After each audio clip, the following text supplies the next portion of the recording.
Verse 1, children, obey your parents in the Lord, for this is right. Honor your father and mother, which is the first commandment with a promise, so that it may go well with you and that you may enjoy long life on the earth. Fathers, do not exasperate your children. Instead, bring them up in the training and instruction of the Lord. You know, as a parent, we think about how God has placed a child in your home. And that child is going to need instruction, and they're going to need discipline. And from these verses, I think it's very obvious that the instruction and discipline are to be godly in nature, because it says, bring them up in the training and instruction of the Lord, right? It's not of the common thought of the day, or it's not, hey, of the best book, on the New York Times bestsellers list. It's our training, our discipline, our instruction is to really be based on a godly foundation. Now, how many of you remember looking at comic strips? Remember Dennis the Menace? Okay, now, in case you don't see any Dennis the Menace comic strips anymore. Dennis the Menace, there actually used to be a TV show about that way back. But Dennis the Menace is it. He wasn't always real good at listening, and he got in trouble doing different things. And one of the comic strips shows Dennis's mother, okay? She's washing his dirty hands, and they're at the bathroom sink. And Dennis, he makes a comment to his mom and says, Margaret's mom must really like me. I heard her say, I just wish he was my child for 5 minutes. I really like another Dennis the Menace one where it shows Joey, okay? And Joey is a friend of Dennis the Menace. And Joey, he is lifting up the back of Dennis's mom's hair, and he's obviously looking for something. And Dennis's mom says, Joey, what are you looking for? And he said, well, Dennis says you have eyes in the back of your head. I think having an extra pair of eyes, wouldn't that be good as a parent? And even if we did have an extra pair of eyes, we'd still be responsible to correct, to discipline, and instruct our children. Now, sometimes the word discipline, when we think about that word, sometimes it carries a negative image in our society because there is physical and there is verbal abuse by some parents. Well, what I want us to understand right up front is that the discipline we're talking about, godly discipline, is not abusive in nature. All right? Godly discipline is enforced because we want a child to develop their ethical behavior. We want a child to develop their character and to have an awareness of what's right and wrong. And we might say an awareness of sin in their life. Godly discipline really wants to lead a child away from selfish attitudes and unwanted consequences in their life. Now, as we think about this concept of discipline out of Ephesians 6, 1-4, there are three concepts that I think we really need to remember here. And one of those is the motive of discipline. And there should always be a motive. Now, I came across an article. It happened in Lansing, Michigan in 2017. And there were children that were removed from their home after the parents, Yanir and Sarah Condi, were arrested for child abuse. At that time, the kids ranged in age from like 4 to 10 years old. And the article shared how these kids would be locked up in the darkness of their room. The door was actually screwed shut and locked, and they would be put in there for extended periods of time. They had no water, no food, no toilet. Their parents would actually throw in diapers for them to put on instead of allowing their kids to come out to use the restroom. Child Protective Services investigators said that the kids were routinely beaten and they were threatened with guns. They even talked about how these parents actually stopped taking one of their children to see a cancer doctor.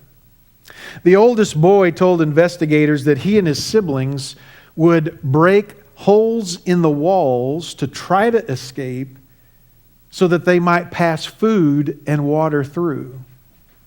He told investigators that sometimes their mom would even try to help them by trying to pass food and water through a heat vent. He also told that their parents would beat them with a belt if the children tried to escape through a vent. Now that is so foreign to the way that I grew up. And I think it's just crazy that there are kids out there that have to endure that kind of thing. That is an extreme example, but I think it's pretty obvious that love was completely absent. Wouldn't you say that? If we physically beat a child, if we are verbally tearing them down, then love is not present, okay? And actions do need to change. In Ephesians 6:4, it says, "Do not exasperate our children," which means in a very common sense way that you can go too far with disciplinary measures. The New Living Translation says of that verse, it translates it like this: "Do not provoke your children to anger by the way you treat them." There's also a passage out of Colossians 3:21 in the Bible. It says, "Fathers, do not embitter your children, or they will become discouraged." The Contemporary English Version says of that same verse, "Don't be hard on your children." You see, when you take discipline too far, the child ends up becoming aggravated, resentful, irritated, unhappy, to the point where you drive them away from the very goal you want to achieve. Here's the picture I get in my mind. I think of eating something that tastes horrible, okay? I don't like beets. How many of you like beets? Oh, man. I think beets taste like dirt, okay? I mean, I just can't get over it. I mean, why do you think they make pickled beets? It's because they taste so bad, they got to put something in it. You know?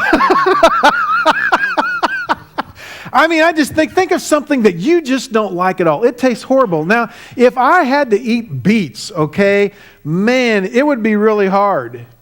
If you forced me to eat beets, okay, it would be really bad. I would be irritated at you for doing that. Now, if I were to have beets, I would start spitting it out. I'd probably start choking because it just tasted so horrible. And then I'd want a glass of water so I could get some and spit it out in the sink, get that taste, get that dirt stuff out of my mouth, you know. And that's exactly how a child will respond if our discipline lacks love. They want to just spit it all out. In Hebrews 12, we are taught that the Lord will discipline us as His sons and daughters in Christ. I've always found this passage interesting. That it says that the Lord will discipline us as His sons and daughters in Christ. And you know what His motive is for that? His motive is always love. In Hebrews 12, 5-6, listen to this passage. It says, "My son, do not make light of the Lord's discipline, and do not lose heart when He rebukes you, because the Lord disciplines the one He loves, and He chastens everyone He accepts as His son," or I would also include, his daughter. Common sense tells us that what's true of God in that text should be true of us as a parent. And discipline must demonstrate love, okay? And love demands discipline. Now, when raising kids, if you didn't love them, okay, you would not even bother to discipline them and go through the grief and struggle. Because let me tell you, it is a whole lot easier not to discipline a child. Would you agree with that as a parent? It's a whole lot easier just to forget it. Don't discipline them. But I know that I love my kids too much just to let them do whatever they wanted to do. I wanted my children to become people of character, okay? I wanted my kids to be children of God. And it will always take loving discipline to accomplish that goal. Here's the second thing I think we really need to remember out of this text, and that is the purpose of discipline. The purpose of discipline. When our oldest son was probably around 11 years old, he joined a soccer league, in the town leagues, and we would go to the games. Now, there was this one child that, was on the team that I thought, this kid needs some discipline. Okay? And we were at one of the games, and this all happened at one game, okay? His mother told him, he said, you need to put on your jacket. And the young boy literally stomped off, okay? He stomped off. He then made a circle. This is like an 11-year-old kid. He made a circle. He came back to his mother. He grabbed the jacket that was under her arms. He threw it on the ground. Made horrible facial expressions at her. Earlier in the day, he had repeatedly kicked his dad in the leg because his dad had told him, quit running around. He shoved his mother, shoved her, because he was told not to run around. During this process, he made horrible faces. He literally stuck his tongue out at his parents several times. They did absolutely nothing. I was just thinking, I wish that was my child for just 5 minutes. Yeah.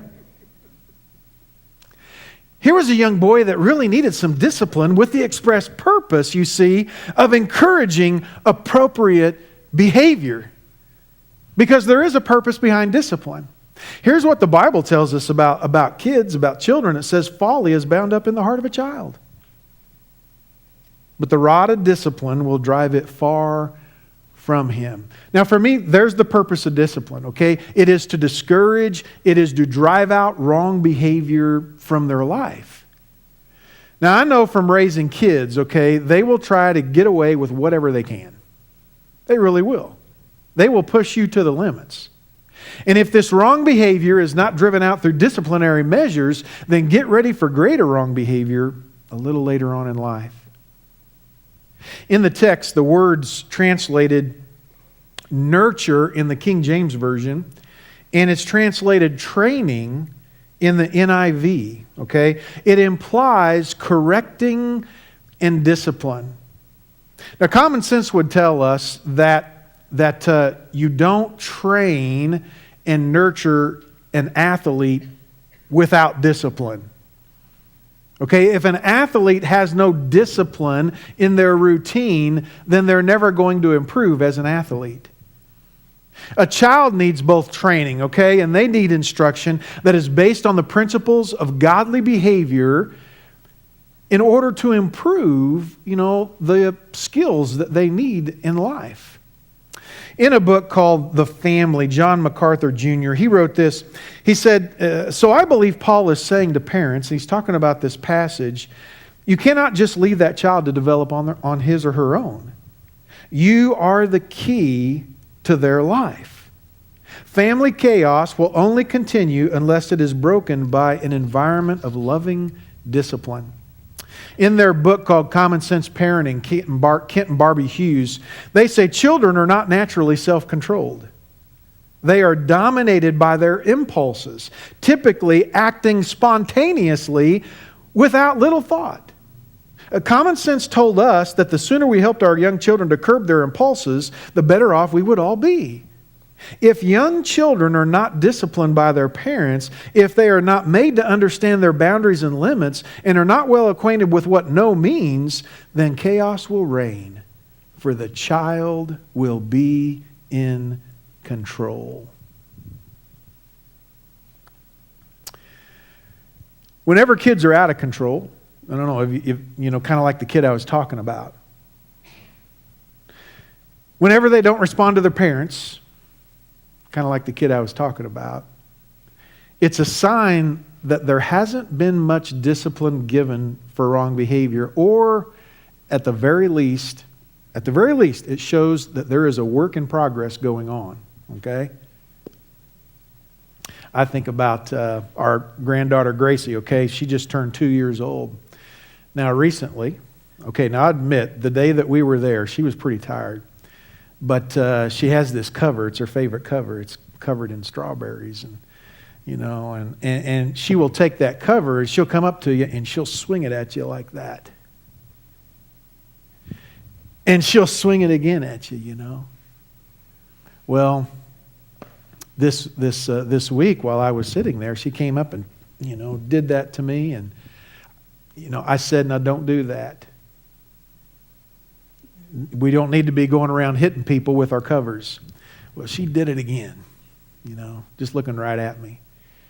And I said, now listen, if you do that one more time, you know, I said, I'm going to give you a little tap on your bottom right back here. You know what she did? She just took that cover and went right back like that.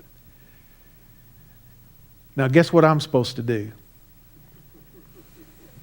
Okay? So I had to pat her, you know, on the back. Well, that got her attention, and she, you know, I didn't even hardly give her much of a tap at all, but I tell you what, it was enough that it got her attention, and she started crying a little bit, and guess what? Then she wants Papa. You know, and so I tell her, you know, hey, Papa loves you, but, you know, you cannot go around hitting people with this cover. And I think in my mind, that's a 2-year-old, okay? And I understand there's a process, and hey, it's a work in progress, right? But I think about how the hitting with a cover can turn into hitting with a hand.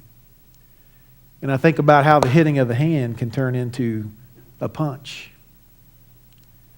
And like that kid that I was talking about, how maybe a punch can turn into shoving your parent. And so we are working to discipline kids for a purpose. And even as a grandparent, I'm going off the rail here of all my notes, but even as a grandparent, you know, my grandparents on my mom's side, they didn't believe in spanking kids. And Mom always said when we went to their house, I mean, they literally, my grandparents told my mom and dad that when the kids are here, you will never put a hand on them, you will not whip them, you will not do anything, because they are at our house. And Mom said, as kids growing up, we knew it. We knew it. And so we could do anything we wanted to. Now, the only kind of discipline my grandpa ever gave me one time, I don't even remember what I did, but he took his hand and he put it right on my head. You know what he did next? He grabbed a hold of my head, and then he took this finger, lifted it up, and went, poof. That was the only discipline I ever got from my granddad, so it must have been pretty bad. But there's a reason behind it, okay?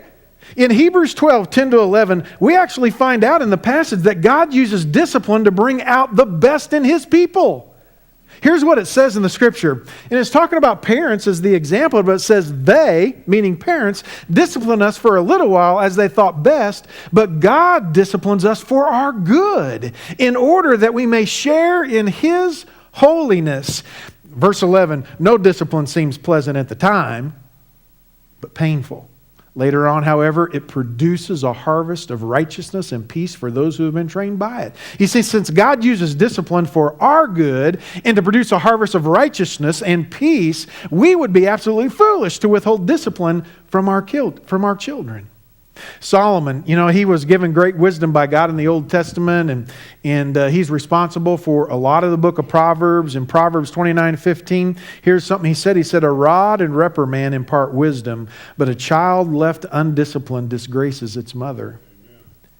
And then in verse 17 it says, discipline your children and they will give you peace. They will bring you the delights you desire. Discipline for a child, it actually helps them to gain wisdom for life. It brings peace and delight to your house and produces a harvest of righteousness and peace. And I think that sounds like a pretty good thing, you know? And so that's the purpose of discipline. Let's go to the last one, and that is the duty. The duty of discipline. Now I realize discipline can take in a whole lot of different shapes, right? There's a lot of things that we can do to discipline our kids. When our son Jordan was like about 7 and Kelsey was like around 4 years old, But they both got in trouble for doing something, okay? And they'd been warned about it. And after they, both went ahead and did it anyway, why I took them aside, and I had to give them a little swat. And both of them got their swat, and they both started crying. It naturally followed. Just a little bit later, Jordan, he said, "Dad, let's go play."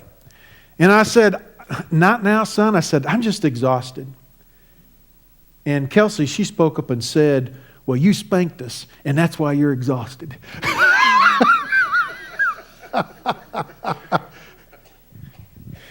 Now, earlier I said, it's a whole lot easier not to discipline. But that doesn't accomplish anything. It only creates more chaos in the home as your kids get older. We have a duty to discipline, okay? Otherwise, how will they ever know right from wrong? Here's Proverbs 22:6. It says, "Train a child in the way he should go," which indicates to me that there is a right way and a wrong way to train a child. In their book, Common Sense Parenting, I quoted from it earlier, but Kent and Barbara Hughes also said this: "As biblically informed Christians, we must understand that children are not equal in authority with their parents. They are not little adults who must be reasoned with to obtain their consent for discipline. They are children. They need the instruction, training, guidance, protection, and discipline of parents if they are to grow to mature, secure adulthood. And God has given parents the authority to accomplish this." And they said the classic passage in Ephesians 6 makes it clear that parents are to guide and children are to obey. As we perform this God-given duty, I'm just picking out 3 areas that I think we really ought to try to instill within our kids when it comes to discipline. And like I said, discipline takes on an array of a whole lot of things that we could do. I'm a lot more than just swatting on the backside. But here are things I think we need to train within our kids. One of those is we must train and instruct them to have respect. Respect. Respect means to treat with consideration. It means to honor, demonstrate concern. It means to be courteous, to appreciate the worth of something. And you know what? That's how we ought to treat everybody. And especially parents should be treated that way. When raising children, okay, there is no doubt that they're going to talk back to you. They will say, "No, I'm not," or "You do it." They say that back to you. Well, they might make fun of other people. Have your kids ever make fun of other kids? Have they ever tore up somebody else's property? Have they ever went to somewhere and just littered the place with trash? Maybe they had a total disregard of instructions for someone who was in a position of authority, like their teacher at school.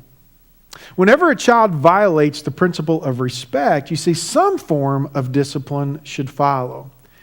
And if respect is not instilled within a child, I wonder what they'll be like when they grow up as an adult. Secondly, we really need to train and instruct kids to always tell the truth. Always tell the truth.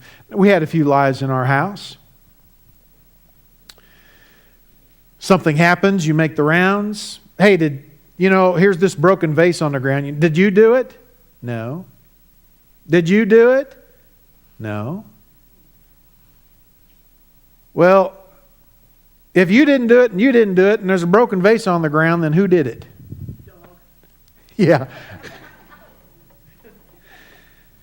Somebody's lying. In the 10 Commandments, one of the 10 Commandments is, "Thou shalt not lie." Which means that truth is a valued quality in the eyes of God, and it ought to be a valued quality in our eyes. And when our kids tell an outright lie, we just can't let that pass. And then thirdly, we really need to train and instruct kids to obey when told. Obey when told. Delayed obedience is disobedience. And when a child decides that they're just going to obey on their time schedule, the child is in control. And if a parent never expects a child to respond when they're told to do something, then don't be surprised when the yard isn't mowed and the dishes aren't done and the trash isn't taken out when they get older. To have a child who will do it when they're good and ready is a child, I'm just going to say, they most likely are spoiled, they're going to be prone to laziness, and they will probably be a thorn in somebody's side when they leave the house and go work in some business. The whole idea of discipline is to establish habits and patterns of behavior for the rest of their lives. And that is very important. That means it's very important to train, instruct, correct, and bring them up in the ways of God. Let's bow our heads, and we're going to have a prayer as we get ready for our decision time today.